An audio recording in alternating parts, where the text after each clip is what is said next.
ബിനീഷ് ബാസ്റ്റിൻ നമ്മുടെ ടീം മനസ്സിലായ നിൽക്കാരാണ്. പണ്ട് നമ്മുടെ അനിൽ രാധാകൃഷ്ണൻ എന്ന് പറയുന്ന ഒരു ഡയറക്ടർ ഒരു വേദിയിൽ വെച്ച് അധിക്ഷേപിച്ചു എന്നൊക്കെ പറഞ്ഞ വിഷയമൊക്കെ ആയി പ്രശസ്തിയുടെ കൊടുമുടിയിലേക്ക് പാഞ്ഞ നമ്മുടെ ബിനീഷ് ബാസ്റ്റിൻ.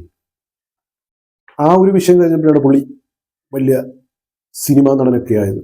സിനിമാ നടനായോ? ഞാൻ പുള്ളിയുടെ സിനിമയൊന്നും കണ്ടിട്ടില്ല. അല്ലെങ്കിൽ വേണ്ട, ഇൻഫ്ലുവൻസറൊക്കെ ആയത്. എന്തോ ഇൻഫ്ലുവൻസർ?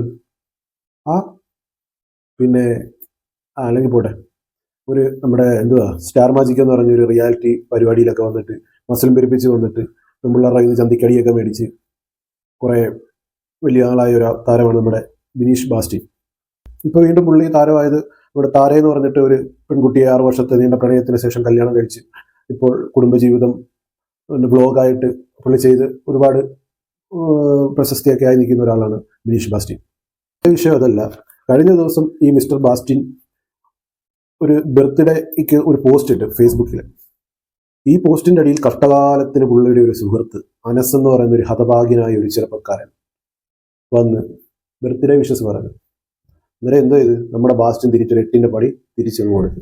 നീ എൻ്റെ കയ്യിൽ നിന്ന് വാങ്ങിച്ച പൈസ, കടം മേടിച്ച പൈസ തിരിച്ചു തന്നിട്ട് നീ ബർത്ത്ഡേ വിഷസ് ഒക്കെ ഉണ്ടാക്കിയാൽ മതി. അതാണ് നീ ഇൻഷുറൻസ്, ഓട്ടോയുടെ ഇൻഷുറൻസ് മുടങ്ങി ടെസ്റ്റ് വർക്കൊക്കെ ആയതെന്ന് പറഞ്ഞിട്ട് ഇത് പൈസ വാങ്ങിച്ച് അങ്ങനെ വാങ്ങിച്ച് മറ്റേത് മറിച്ചു എന്നൊക്കെ പറഞ്ഞിട്ട് ഒരു നീണ്ട ഒരു ലിസ്റ്റ് തന്നിട്ട് കുറെ എഴുതി വലിച്ചു വാരി എഴുതുന്നോട്ടൊക്കെ എഴുതി എല്ലാം പോസ്റ്റ് ചെയ്ത് മറ്റവരെന്തെടുത്ത് ബർത്ത്ഡേ വിഷസ് ചെയ്യാൻ വന്ന ആള് ശശിയായിട്ട് അങ്ങ് ചുരുണ്ട്. ആർക്കാരും വിഷമം വരും അല്ലെ? പൈസ കൊടുക്കുന്നവരും വിഷമം വരും, സത്യം. ഇപ്പം വിശ്വസിച്ച ഒരാൾക്ക് പൈസ കൊടുത്ത് അയാൾ പറഞ്ഞ സമയത്ത് ചിലപ്പം തന്നില്ല, നമ്മൾ വീണ്ടും ചോദിക്കും. അയാൾ തന്നില്ല, കുറച്ചാൾ കഴിഞ്ഞ് ഒന്നുകൂടെ ചോദിക്കുമ്പോൾ അയാൾ കുറച്ച് പൈസ നമ്മുടെ കൈ കൊണ്ട് തരും. എന്നിട്ട് ബാക്കി പൈസ ഇപ്പം തരാമെന്ന് പറയും. എന്നും പറഞ്ഞ് ആ ബന്ധം നമ്മളങ്ങ് അവിടെ വെച്ച് അറക്കം മുറിച്ച് കളയുകയല്ലല്ലോ ചെയ്യുന്നത്. നമ്മൾ ആ വ്യക്തിയെ കൊടുത്തു, അതെങ്ങനെങ്കിലും വാങ്ങിക്കോ, അല്ലെങ്കിൽ അവന്റെ അവസ്ഥ മനസ്സിലാക്കുക. അന്വേഷിച്ചപ്പോൾ ഈ അനസ് എന്ന് പറയുന്ന വ്യക്തി കുറച്ച് നല്ല കാര്യങ്ങളും ചാരിറ്റിയൊക്കെ ചെയ്യുന്ന ആളാണ്. ഒരു ഓട്ടോറിക്ഷ ഓടിച്ച് ഉപജീവനം കണ്ടെത്തി അയാൾ ചാരിറ്റി പ്രവർത്തനങ്ങളൊക്കെ ചെയ്യുന്നുണ്ട്. തൻ്റെ കുടുംബത്തെ നോക്കാനായിട്ട് അയാൾ കഷ്ടപ്പെടുന്ന ഒരാളാണ്. അയാൾ പറയുന്നുണ്ട് 5-6 ലക്ഷം രൂപ കടമുള്ള ഒരു വ്യക്തിയാണ് ഞാൻ, എനിക്കതിന് ബാക്കിയുള്ളവർക്കും കൊടുക്കാനുണ്ട് പൈസ. അന്നേരം ഒരു കൂട്ടുകാരൻ എന്നുള്ള നിലയ്ക്ക് ഈ ബിനീഷ് ബാസ്റ്റിനോട് ഞാൻ ഒരു 30,000 രൂപ എൻ്റെ അത്യാവശ്യത്തിന് അയാളുടെ ഓട്ടോയുടെ പണിയുടെ കാര്യത്തിനൊക്കെ ആയിട്ട് വാങ്ങി. പക്ഷെ അത് തിരിച്ചു കൊടുക്കാൻ പറ്റിയില്ല. അപ്പോൾ ഇയാളുടെ മനസ്സിലായ ഇപ്പോഴൊരു കൂട്ടുകാരനായിരുന്നു ആണ് എന്നതിന്റെ ഉദാഹരണമാണ് ഒരു ബർത്ത്ഡേ പോസ്റ്റ് കണ്ടപ്പോഴത്തേക്ക് അതിൻ്റെ അടിയിൽ കയറി ഈ സുഹൃത്തും നീ എൻ്റെ സുഹൃത്താണെന്നുള്ള ഒരു ഡയലോഗൊക്കെ കാച്ചി പുള്ളി എന്ന് അവർ തമ്മിൽ നിൽക്കുന്ന ഒരു ഫോട്ടോ ഒക്കെ പോസ്റ്റ് ചെയ്തത്. അന്നേരം ഇയാൾ ഇതിൻ്റെ അടിയിൽ കയറി ഇങ്ങനെ കളിക്കുമെന്നും പാവം വിചാരിച്ചില്ല. അനസ് എന്ന് പറയുന്ന സുഹൃത്ത് വീണ്ടും തൻ്റെ ഒരു ഫേസ്ബുക്ക് പേജിനകത്ത് വന്നിട്ടൊരു വീഡിയോ ഷെയർ ചെയ്ത് അയാളുടെ കയ്യിൽ നിന്ന് മേടിച്ച 30,000 രൂപയ്ക്കകത്ത് 25,000 രൂപ തിരിച്ചു കൊടുത്തതിൻ്റെ ഒരു സ്ക്രീൻഷോട്ടും ബാക്കി 5,000 രൂപ കൊടുക്കാനുണ്ട് എന്നുള്ള രീതിയിലുള്ള ഒരു മെസ്സേജും ഒക്കെ കാണിച്ചുകൊണ്ടുള്ളൊരു വീഡിയോ. അതിനകത്ത് പുള്ളി പറയുന്നത് ഏതൊരു ഹൃദയലിവനുള്ളവൻ കേട്ടാലും നമുക്കൊരു വിഷമം തോന്നും. കാരണം പുള്ളിയുടെ അവസ്ഥ വെച്ചാൽ നമ്മൾ ഒരാൾ പറയുന്നതല്ലേ നമുക്ക് വിശ്വസിക്കാൻ പറ്റുള്ളൂ.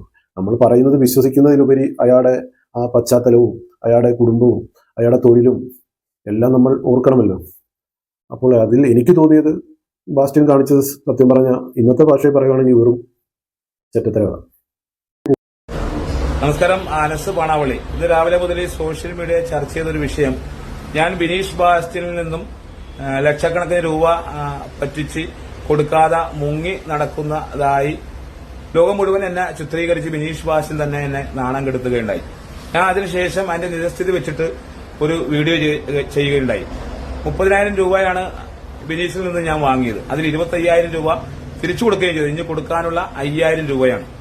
ആ വീഡിയോ കണ്ടതിന് ശേഷം എന്റെ പ്രിയ സുഹൃത്ത് എന്നെ വിളിച്ച് അവന് കൊടുക്കാനുള്ള പൈസ തന്നിട്ടുണ്ട്. അത് ഞാൻ ബിനീഷിന് അയച്ചു കൊടുത്തിട്ടുണ്ട്.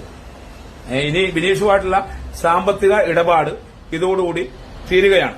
ബിനീഷിനോട് എനിക്കൊരു കാര്യം പറയാനുള്ളത്, അനിൽ രാധാകൃഷ്ണ മേനോൻ എന്ന സാധാരണ പാവപ്പെട്ട ഒരു മനുഷ്യന്റെ ജീവിതം തകർത്തതുപോലെ നീ എന്റെ ജീവിതം തകർക്കാൻ നോക്കണ്ട. അതിന് നീ ആയിട്ടില്ല. മറിച്ച് കഴിഞ്ഞ 6-7 വർഷക്കാലം നിന്റെ കൂടെ നടന്ന് നിന്റെ സകല ഉഡായിപ്പും എനിക്ക് വളരെ കൃത്യമായി അറിയാവുന്ന ഒരാളാണ്. അത് നീ എന്നെ കൊണ്ട് പറയിപ്പിക്കണ്ട. ഇനി പൈസ തിരിച്ചു തന്നിട്ട് നീയുമായിട്ടൊരു സൗഹൃദം ഉണ്ടാക്കേണ്ട ആവശ്യമില്ല. ആ അധ്യായം നമ്മൾ അടച്ചതാണ്. അതിന് കാരണങ്ങളുമുണ്ട്. കാരണം നീ വളരെ കൃത്യമായി ചെയ്തു വെച്ച കാര്യങ്ങൾ എനിക്ക് അറിയാവുന്നത് കൊണ്ടാണ്. അപ്പൊ സോഷ്യൽ മീഡിയ കാണുന്ന എന്നെ ശ്രവിക്കുന്ന മുഴുവൻ ആളുകളോടും അവന് കൊടുക്കാനുള്ള 5000 രൂപ അത് ഞാൻ കൊടുത്തിട്ടുണ്ട്. നന്ദി, നമസ്കാരം. നിങ്ങളുടെ സ്നേഹവും കരുതലും എപ്പോഴും ഒപ്പം ഉണ്ടാവുന്ന പ്രതീക്ഷയോടെ അനസ് പാണാവള്ളി. കൂട്ടുകാരനല്ല, അല്ലെ ഒരു അന്യ ആളാണെങ്കിൽ പോലും ചെറ്റത്തരവാണ്. പൈസ കൊടുത്തു, ശരി, 5000 രൂപ ഇനി കിട്ടാനുണ്ട്, ശരി.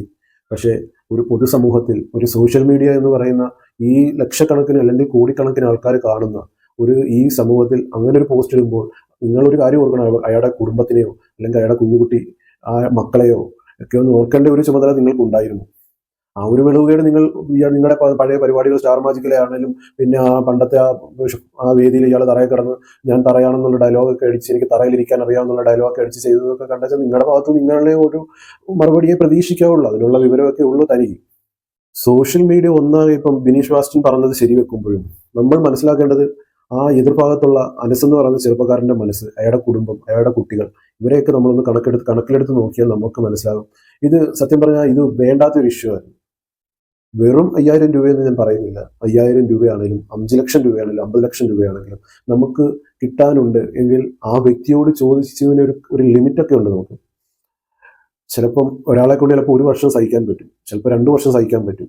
ബിനീഷ് ബാസ്റ്റിനെ പോലുള്ള ഒരു സാമ്പത്തികമുള്ള ഒരാൾ, പല സൈഡിൽ നിന്നും വരുമാനമുള്ള ഒരാൾ ഒരു 5000 രൂപയ്ക്ക് ഇത്രയും മസിൽ പിടിച്ച് ഇത്രയും ഇൻസൾട്ട് ചെയ്ത് ഒരു പോസ്റ്റ് ഇട്ടത് വെറും തറപ്പരിപാടിയായിട്ടാണ് എന്നെ പോലെ ചിന്തിക്കാൻ കഴിയുന്ന ഒരാൾക്ക് തോന്നുന്നത്. അതിന്റെ കാരണം ജീവിതത്തിന് പത്രാസിന്റെ തിളക്കം വെക്കുമ്പോൾ വന്ന വഴിയിലെ പൊടിപടലങ്ങൾ ചിലവർക്ക് ഒരു ശല്യമായിട്ട് തോന്നാറുണ്ട്. ചിലപ്പോൾ വലിയ മനുഷ്യരുടെ കൂടെയൊക്കെ നിൽക്കുമ്പോൾ ഇന്നലെ വരെ നമ്മളോട് തോൾ ഉരുമി നിന്ന ആ ചെറിയ അല്ലെങ്കിൽ ആ പാവപ്പെട്ട മനുഷ്യരെ നമ്മൾ കണ്ടില്ലെന്ന് നടിക്കും. അതൊരു മനുഷ്യനുള്ള ഒരു സ്വഭാവ ഗുണമാണ്. അത് ഈ ജാസ്തിയാലുള്ള തൂത്താപ്പോത്തില്ലെന്നൊക്കെ പറഞ്ഞിട്ട് അതൊരിക്കലും മാറാൻ പോകുന്നില്ല. പിന്നെ ആ ചെറിയവനെ വഴിയിൽ കണ്ടപ്പോലും കണ്ട ഭാവം നടിക്കാൻ ഇവനെ പോലെയുള്ള ഈ ആൾക്കാർക്ക് പറ്റിയെന്ന് വരില്ല. ഇവനിൽ നിന്നൊക്കെ എനിക്ക് എന്ത് കിട്ടാനാണ്? ഇവനുമായിട്ടൊക്കെ ഇനി ബന്ധം തുറന്നു പോയാൽ എൻ്റെ ആഠ്യത്വത്തിനോ അല്ലെങ്കിൽ എൻ്റെ സ്റ്റാറ്റസിനോ ഒക്കെ ചിലപ്പോൾ കോട്ടം പറ്റുമോ എന്നുള്ള വിചാരമായിരിക്കും ചിലപ്പോൾ ഇവർക്ക് ഉണ്ടാകുന്നത്. ലാഭനഷ്ട കണക്ക് പുസ്തകത്തിൽ മനുഷ്യരെ തരംതിരിക്കുന്ന ഈ കൂട്ടർ മനസ്സിലാക്കേണ്ട ഒരു കാര്യമുണ്ട്. പ്രയോജനമുള്ളവരെ സ്നേഹിക്കുന്നത് അതൊരിക്കലും ഒരു സ്നേഹമല്ല, അതൊരു കച്ചവടമാണ്. നാളെ ഒരു സമയത്ത് നിനക്കും ഇങ്ങനെ ഒരു അവസ്ഥ, ആ മാറി നിന്ന് കരയുന്നവന്റെ ആ അവസ്ഥ നിനക്കും നാളെ ഉണ്ടാവും. നിന്നോട് ഇപ്പോൾ തോളുരുമി നിന്നവർക്കും വേറെ ആൾക്കാരെയൊക്കെ കിട്ടും. അത് നീ ഓർക്കണം. ഇപ്പം നിന്റെ കൂടെ നിൽക്കുന്ന ഈ നിഴൽ പോലെ നിൽക്കുന്ന കേമന്മാരൊക്കെ നാളെയും നിന്റെ കൂടെ കാണണമെന്നില്ല. പിന്നൊരു കാര്യം, ഈ കാലമെന്ന് പറയുന്ന ആ ഒരു സത്യമുണ്ടല്ലോ, അത് എപ്പോഴും ഒരേ ദിശയിൽ മാത്രമല്ല സഞ്ചരിക്കുന്നത്. അത് ചിലപ്പോൾ നിൽപ്പിന് തന്നെ പല ദിശകളിലേക്ക് വഴിമാറിപ്പോകും.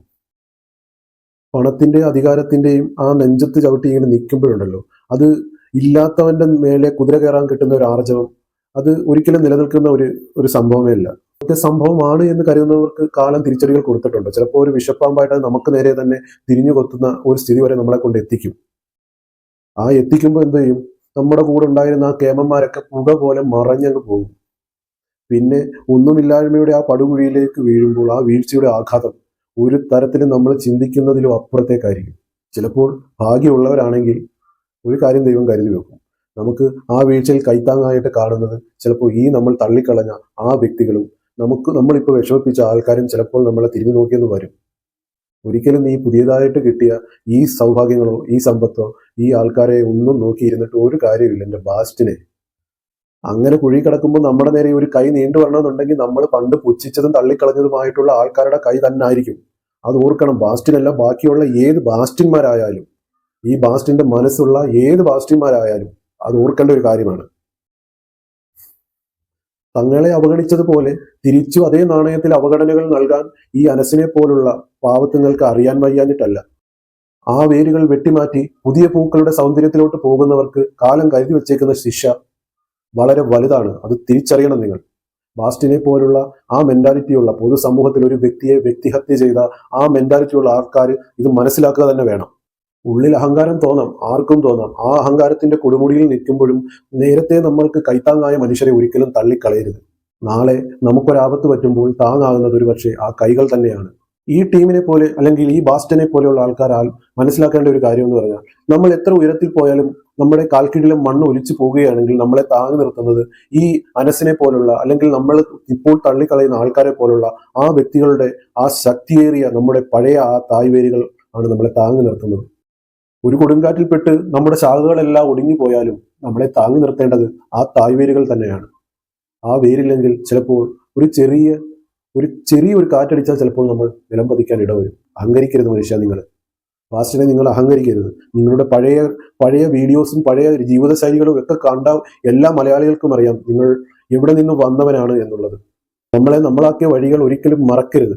നാളെ ഏതോ ഒരറ്റത്ത് നമ്മുടെ പത്രാസും പൈസയോ അതും ഇതും എല്ലാം അഴിഞ്ഞു വീഴുമ്പോൾ നാം അവശേഷിക്കുന്നത് ആ പദവികളുടെയോ കാശിന്റെയോ കയ്യിലുള്ള പൈസയുടെയോ അളവിൽ വെച്ചിട്ടല്ല, ആരുടെയും ഉള്ളു പൊള്ളിക്കാതെ നമ്മൾ കാത്തു സൂക്ഷിച്ച ആ മനുഷ്യത്വത്തിന്റെ പേരിലായിരിക്കും.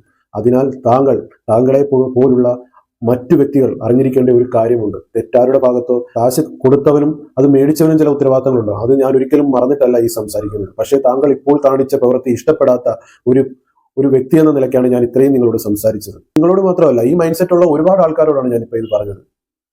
ആ പാവത്തിങ്ങളെ വെറുതെ വിട്ടേക്കൂ. 5000, 10,000, 1,00,000 രൂപ എന്നൊക്കെ പറഞ്ഞ് നിങ്ങൾ ചെല്ലുമ്പോൾ അത് നിങ്ങൾക്ക് മേടിക്കാൻ കാലയളവുകൾ നിങ്ങളുടെ മുന്നിൽ ഒരുപാട് സമയങ്ങളുണ്ട്. ചിലപ്പോൾ നിങ്ങളുടെ ഒരു ആവശ്യം നടന്നില്ലെന്ന് വരാം. പക്ഷെ അവരെ പൊതുസമൂഹത്തിന് മുന്നിൽ അധിക്ഷേപിക്കുമ്പോൾ അവർക്കൊരു കുടുംബമുണ്ട്, അവർക്ക് കുട്ടികളുണ്ട്, അവർക്ക് ഇനിയും ഈ സമൂഹത്തിൽ തലയുയർത്തി ജീവിക്കേണ്ടവരാണ് എന്നുള്ള ഒരു വിചാരം നിങ്ങൾക്കുണ്ടാകണം. ഇനി ഒരു മെസ്സേജ് അല്ലെങ്കിൽ ഫേസ്ബുക്കിൽ ഒരു പോസ്റ്റ് ടൈപ്പ് ചെയ്യുമ്പോൾ നിങ്ങൾ അവരുടെ ആ കുടുംബത്തെ കൂടെ ആലോചിച്ചിട്ട് വേണം ചെയ്യാൻ. ഇത് വളരെ മോശമായി പോയി.